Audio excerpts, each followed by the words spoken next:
إن الحمد لله نحمده ونستعينه ونستغفره ونتوب إليه ونعوذ بالله من شرور أنفسنا وسيئات أعمالنا من يهده الله فلا مضل له ومن يضلل فلا هادي له وأشهد أن لا إله إلا الله وحده لا شريك له وأشهد أن محمدًا عبده ورسوله صلى الله عليه وآله وصحبه وسلم تسليما كثيرا أما بعد أيها الإخوة, on a entrepris ces cours sur l'éducation des enfants la semaine passée et en ce soir du 30 du mois de Safar correspondant au 15 septembre de l'année 2023, on continue avec le deuxième cours. Dans le cours de la semaine passée, on a évoqué une introduction sur l'importance de l'éducation des enfants, ainsi que la perception de cela dans la religion musulmane. Puis on a évoqué la première des fondations pratiques dans la tarbiya. Et cette première fondation, c'est laquelle?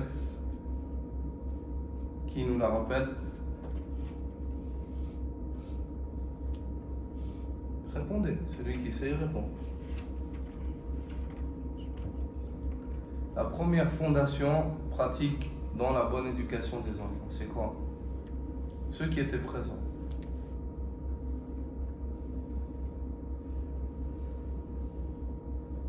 Subhanallah.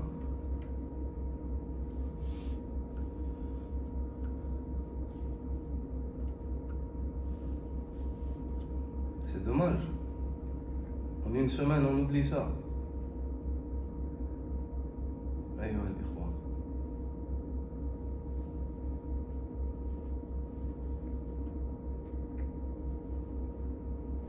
vous avez pris des notes? Les frères qui étaient dans le cours de la semaine passée, vous avez pris des notes? C'est d'implorer l'aide d'Allah dans l'éducation des enfants. Exactement, c'est l'invocation, الدعاء الاستعانة بالله عز وجل. هذا هو الأصل الأول بل أصل الأصول. C'est la fondation mère, c'est l'imploration d'Allah, invoquer Allah de tout cœur pour qu'Allah subhanahu wa ta'ala t'accorde le succès dans l'éducation de tes enfants. Et qu'est-ce qu'on a dit? Est-ce qu'il y a des causes qui font que cette invocation elle soit acceptée?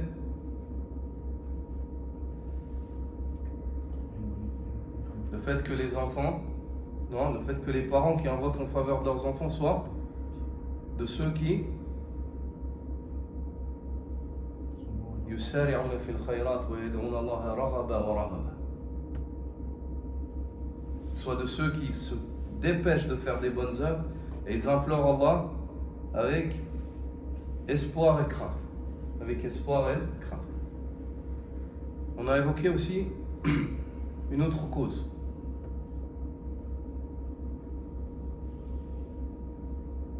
Le fait que lorsque tu invoques pour tes enfants, tu commences par invoquer pour tes parents.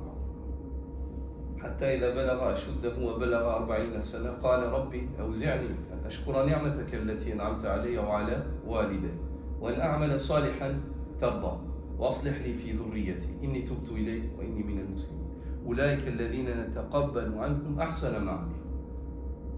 Sourate Al-Ahqaf, Allah Azza wa Jal nous décrit la situation de cet homme qui a atteint sa maturité, qui a atteint 40 ans, après que sa mère et son père l'aient élevé.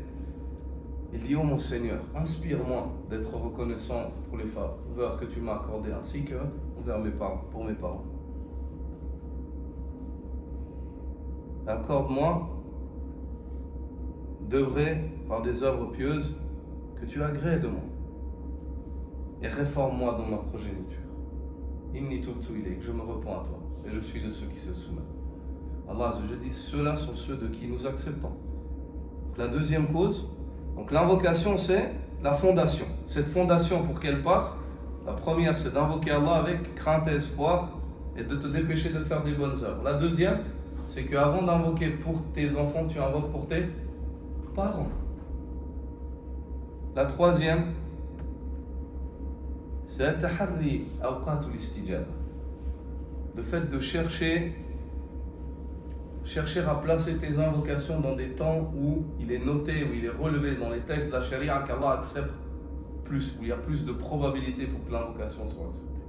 Masalan, exemple, un exemple à cela? Exactement, dans le dernier tiers de la nuit, ou bien bayna al-adhan wal iqama, et ainsi de suite. Et ainsi de suite. Et sachez que pendant le cours, on ne boit pas. Vous connaissez la règle. On ne boit pas et on ne mange pas pendant un dars. Sauf ceux qui sont malades et qui doivent prendre des médicaments. En dehors de cela, pendant un cours, et ça on le fait ta'ziman li kalamillah wa kalam rasulillah sallallahu alayhi wa sallam. On le fait afin de témoigner de notre respect profond pour la parole d'Allah et celle du messager d'Allah sallallahu alayhi wa sallam.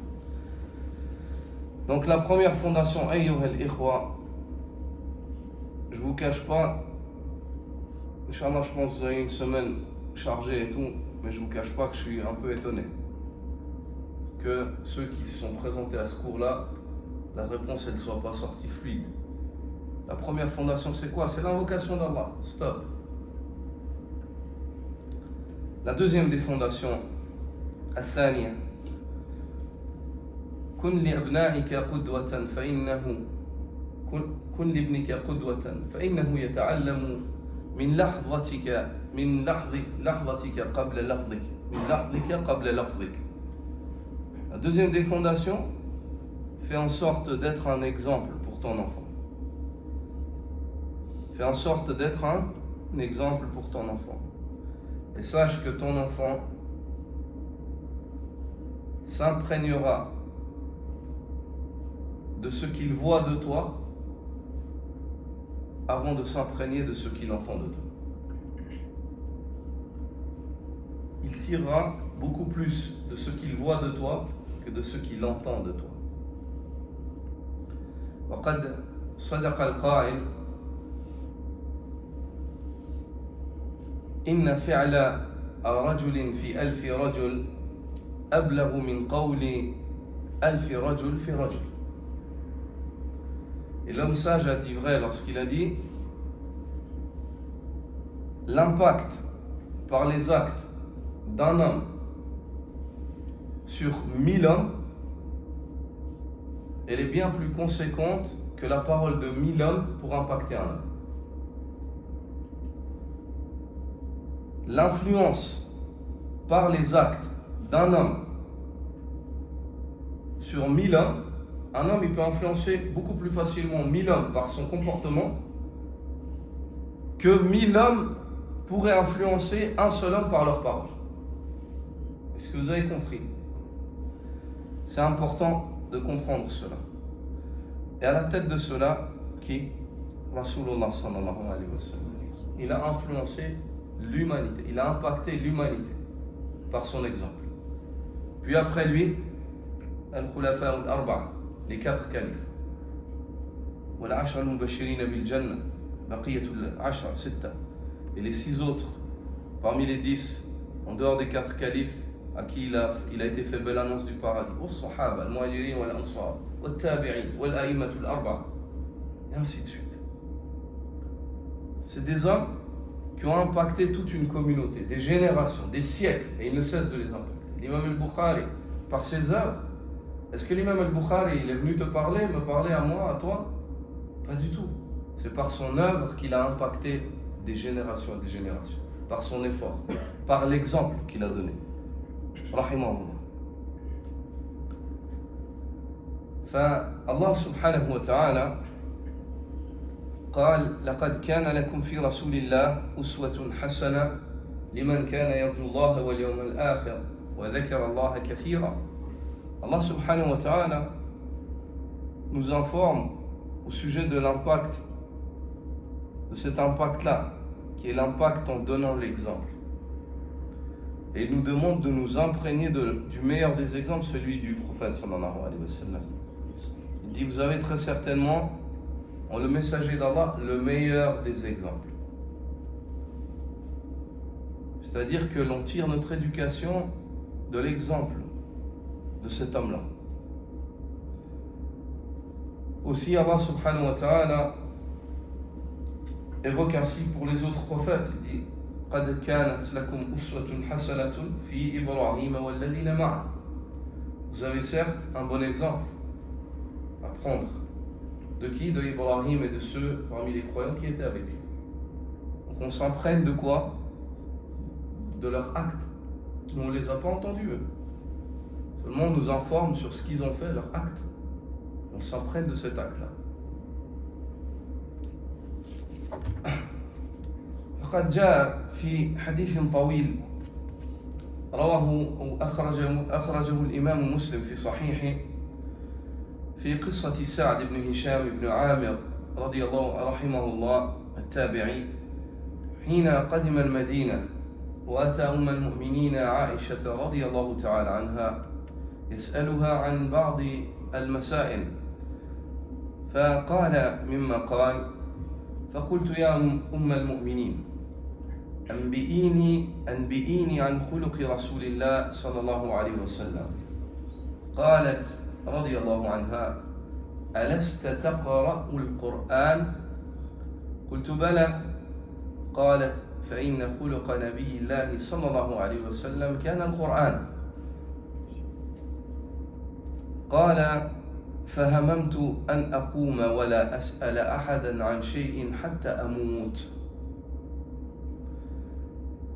Il y a, quant à cela, l'importance d'être un exemple par le comportement. Il y a un hadith que l'imam Muslim a extrait dans son Sahih où l'un des tabi'in, Sa'd ibn Hisham ibn Amir, narre et relate une situation dans laquelle il a été, lorsqu'il est arrivé à Médine, il s'est dirigé vers la mère des croyants, Aïcha radiyallahu ta'ala anha. Il lui a dit, ô mère des croyants, afin de lui poser certaines questions. Parmi les questions qu'il lui a posées, il lui a dit, ô mère des croyants, informe-moi donc au sujet du comportement du prophète sallallahu alayhi wa sallam. Elle lui dit, radiyallahu anha, qu'Allah l'agrée, ne lis-tu donc pas le Coran? Elle a dit, je dis bien sûr que je lis le Coran. Elle a dit donc, sache que la moralité, le comportement du prophète sallallahu alayhi wa sallam était le Coran.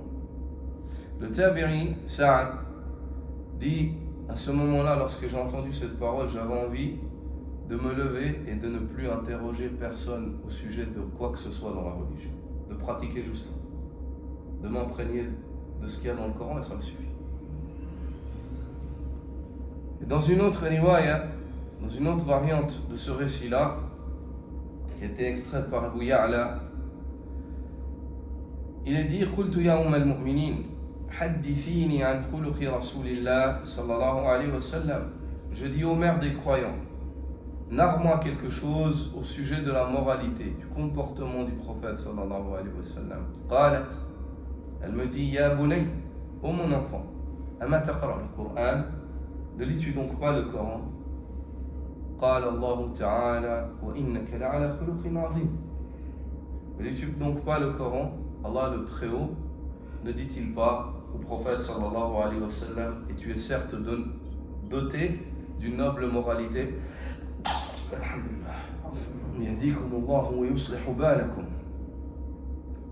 Elle dit, elle lui a lu ce verset-là lorsqu'Allah dit wa innaka la'ala khuluqin azim. Certes, tu es doté au Muhammad d'une noble moralité. Puis elle a conclu cela en disant khuluqu Muhammadin al-Qur'an. Sache donc que la moralité de Muhammad sallallahu alayhi wa sallam, le comportement de Muhammad sallallahu alayhi wa sallam, c'est le Coran. قال النووي رحمة الله تعالى عليه في شرحه لصحيح مسلم لهذا الحديث قال معناه العمل به والوقوف عند حدوده والتأدب بآدابه والاعتبار بأمثاله وقصصه وتدبره وحسن تلاوته. انتهى.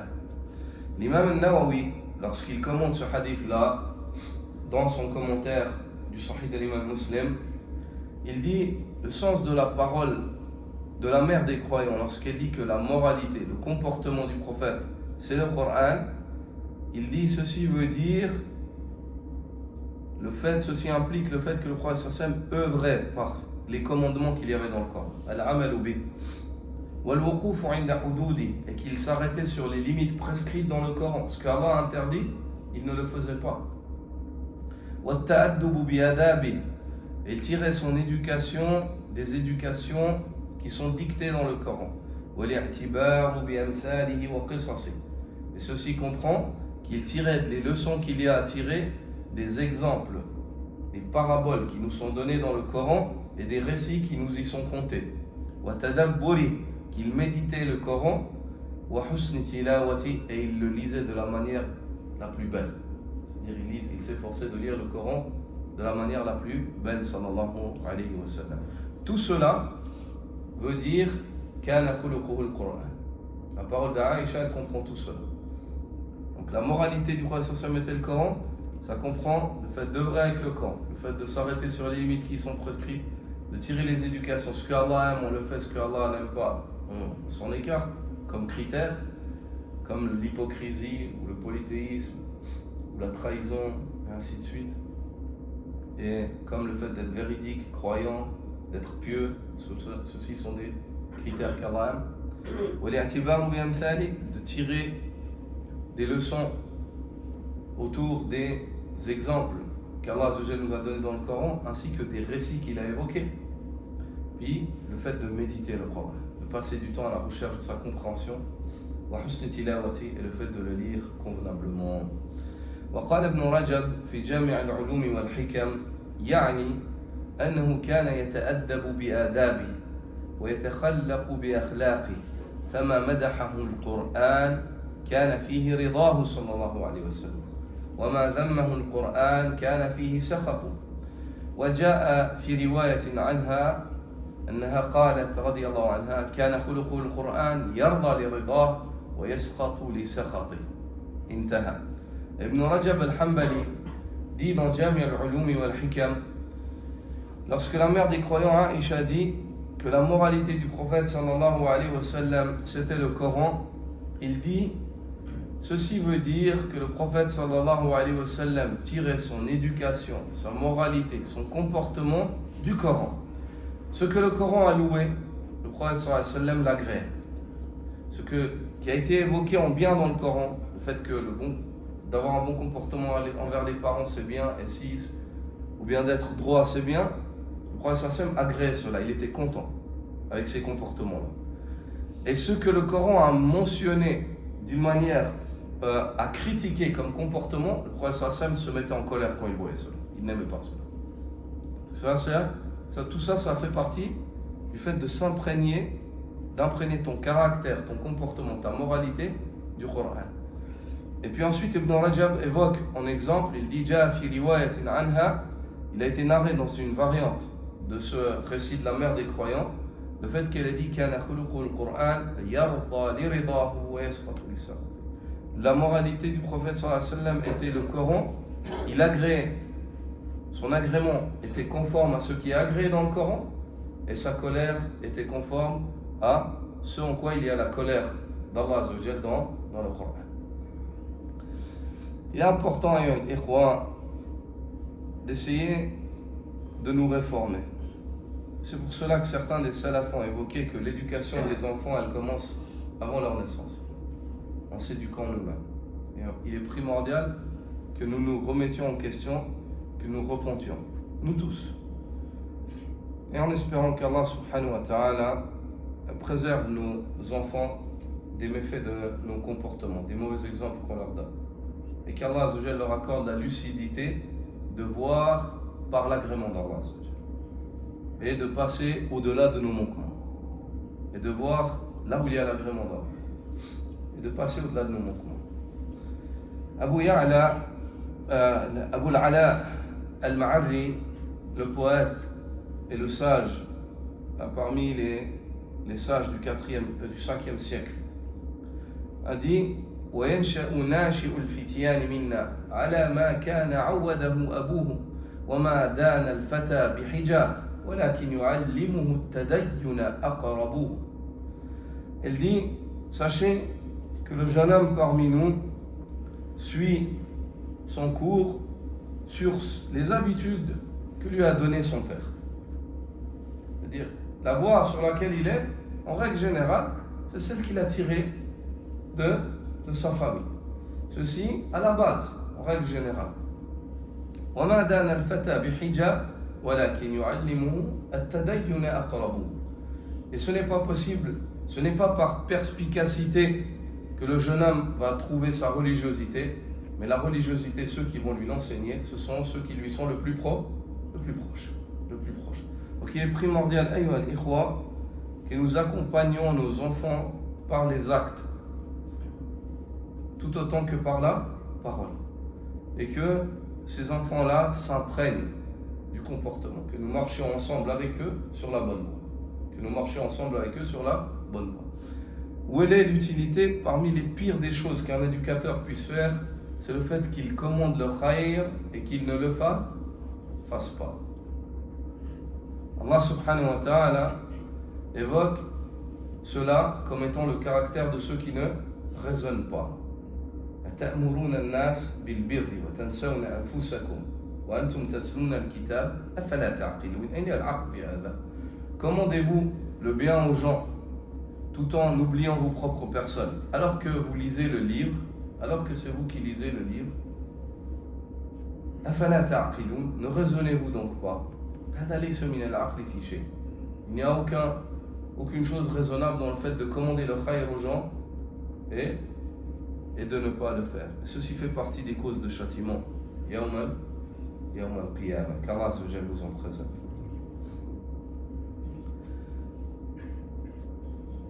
Il est rapporté dans Tarikh Dimashq que l'un des salafs est allé vers l'enseignant de ses enfants et il lui a dit ليكن أول إصلاحك لبني إصلاحك لنفسك.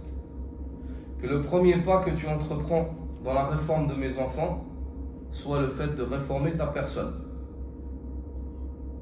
C'est-à-dire réforme-toi toi-même afin de réformer mes enfants auxquels tu enseignes. فإن عيوبهم معقودة بعيبك. Sache que leurs défauts sont attachés à tes défauts à toi. فالحسن عندهم ما فعلت والقبيح عندهم ما تركت. Et sache qu'ils jugeront comme étant bien ce qu'ils te voient faire. Et sache qu'ils jugeront comme étant mal ce qu'ils te voient délaisser. Regarde le conseil. C'est-à-dire lui, il a un enseignant pour ses enfants, cet homme-là.